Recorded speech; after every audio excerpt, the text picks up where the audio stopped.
Hello guys, welcome back to my new blog और मेरा channel पे। आपको हैप्पी दिवाली मेरी तरफ से इन एडवांस। और आज मैं आपको दिखाऊंगी कि घर की सफाई कैसे करते हैं। वैसे करते तो सभी हैं पर कोई नहीं, मैंने पहले सोचा कि मंदिर से साफ़ करते हैं, क्योंकि मंदिर घर का बहुत इम्पोर्टेंट प्लेस होता है हमारे लिए। और मंदिर ही साफ़ नहीं रहेगा तो माँ लक्ष्मी कैसे पधारेंगी। इसलिए मैंने ना ज़्यादा कुछ नहीं किया मैंने मंदिर की सफाई, क्योंकि ऑलरेडी हमने नवरात्रि में कर चुके थे।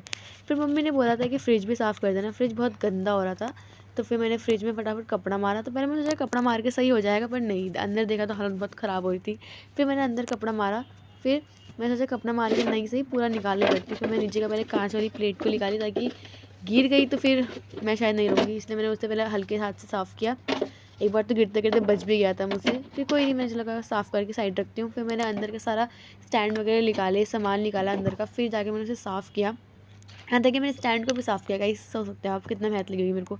फिर मैंने अंदर पूरा साफ़ कर दिया। फिर मैंने सेटअप किया, ताकि सेटअप करके फटाफट सामान रख सकूँ, क्योंकि हवा निकल जाएगी तो फिर शायद सामान भी ख़राब हो सकता है, दूध वगैरह भी। फिर मैंने रखा तो फिर मैंने जाके देखा किचन में कि किचन साफ़ करना था। फिर उससे पहले मैंने सोचा चलो कोई नहीं, पहले झाड़ू मार लेती हूँ, फिर जाके किचन में जाऊँगी। पहले मैंने झाड़ू वाड़ू मारा फटाफट, क्योंकि गंदा बहुत हो गया था, नीचे सामान बहुत सारा गिर गया था। इसलिए झाड़ू मार के फिर मैं गई किचन में देखने लगी तो कुछ था नहीं ऐसा खास साफ़ करने के लिए, क्योंकि मैं साफ़ कर चुकी थी ऑलरेडी परसों, और सब मैंने बर्तन धो चुकी थी। फिर मैं बाहर गई, बालकनी में देखा तो कपड़े पर डाल चुकी थी मैं। फिर मैं सोचा चलो अब नहाने के लिए चली जाती हूँ, और फिर मैं नहाने चली गई। और गाइस मैं नहा के आ गई, और फिर मैंने पहना पिंक कलर का अपना सूट, जो कि शॉर्ट कुर्ती थी, मेरे को मेरी मम्मी ने बर्थडे पे गिफ्ट किया था। फिर मैंने फटाफट तैयार होने लगी मैं, क्योंकि मेरे को बाहर जाना था किसी काम से। फिर मैंने अपना GRWM किया फटाफट से, और मैंने फाउंडेशन लगाया था चुपके चुपके, कि मेरी बहन सो रही थी, बड़ी वाली दीदी सो रही थी, उसका था ये। फिर मैंने पूरा फेस वगैरह किया फटाफट। फिर मम्मी का वाइट टोन पाउडर था वो भी लगाया थोड़ा, ताकि चुपके जब थोड़ा ग्लो तो आ जाए चेहरे पे। लगाने के बाद फिर फटाफट से मैंने अपने तैयार होने लगी मैं। लिप बाम था, लिप बाम भी लगाया थोड़ा सा, ज़्यादा मैं लगाती हूँ कि मेरे होठ पे ज़्यादा बहुत ज़्यादा पिंक हो जाते हैं। फिर मैंने इयररिंग्स डाले छोटे वाले, क्योंकि बड़े मेरे को ज़्यादा पसंद नहीं है। फिर मैंने सोचा कि बाल में क्या करूँ, फिर मेरे को याद है मैं जूड़ा बना लेती हूँ, कि आज मैंने बाल धोई नहीं है। फिर मैंने फटाफट से जूड़ा बनाया। जूड़ा बनाने के बाद फिर मैं गई अपने बाहर के काम को। फिर बाहर से मैं होके आ गई थी। ये मेरा फाइनल लुक था। और भाई शाम को फिर मैं, दीदी का कॉल आया था कि भैया का बर्थडे है, तो भैया की बर्थडे पार्टी में जाना है हमको।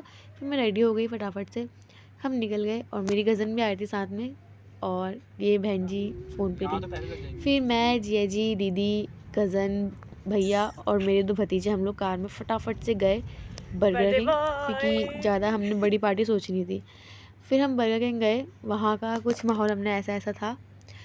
और फिर दीदी ये ऑर्डर दे रही थी, इतने हमने थोड़ा फ़ोटो वोटो खींच ली। दीदी कहने लगी कि मैं पिंक पहनाई थी, तू पिंक पहनवाई थी, इसने कैसे पहन लिया पिंक। जिया जी ऑर्डर कर रहे थे हमारे लिए। दीदी थोड़ा हैरान हो गई। फिर दीदी मुझे नेल्स की तारीफ़ करने लगी। फिर वो खुश हो गई थोड़ी, नेल्स की तारीफ़ सुनी। कोई नहीं, नेल्स की तारीफ़ सब करते हैं। फिर ये सब लोग बैठ के अपनी बातें कर रहे थे, मैं तो बहुत बोर हो गई थी।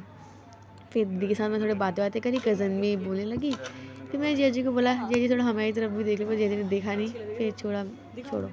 फिर मैं अपना ही फ़ोटो सेशन करने लग गई। फिर बाद में मेरे को याद आया आशु भैया की तो बर्थडे पार्टी है, चलो आशु भैया की थोड़ी फ़िल्म खींचे। फिर मैंने आशु भैया को बहुत ज़्यादा रोस्ट कर दिया था, क्योंकि भैया बहुत ज़्यादा जल्दी रोस्ट हो जाते हैं, इसलिए भैया को मैंने चिढ़ा दिया था बहुत गंदा वाला।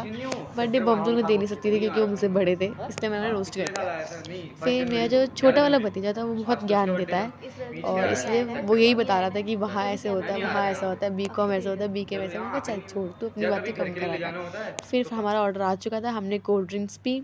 फिर मैं वॉशरूम में गई थोड़ा फ़ोटो वोटो शूट करने के लिए। और ये था मेरा शाम का लुक, आप बता सकते हैं। फिर हमें घर आते समय हमने कुल्फ़ी खाई, बहुत टेस्टी कुल्फ़ी थी, पता नहीं कहाँ से ली थी जिया जी ने, बढ़िया थी। बट फिर हम घर को आ गए, गाड़ी में बैठ गए, और गाड़ी में आते समय आप सोच ही सकते हैं हम कितनी बातें कर रहे होंगे। तो गाइस इसी के साथ आज का मेरा व्लॉग ख़त्म, बाय बाय।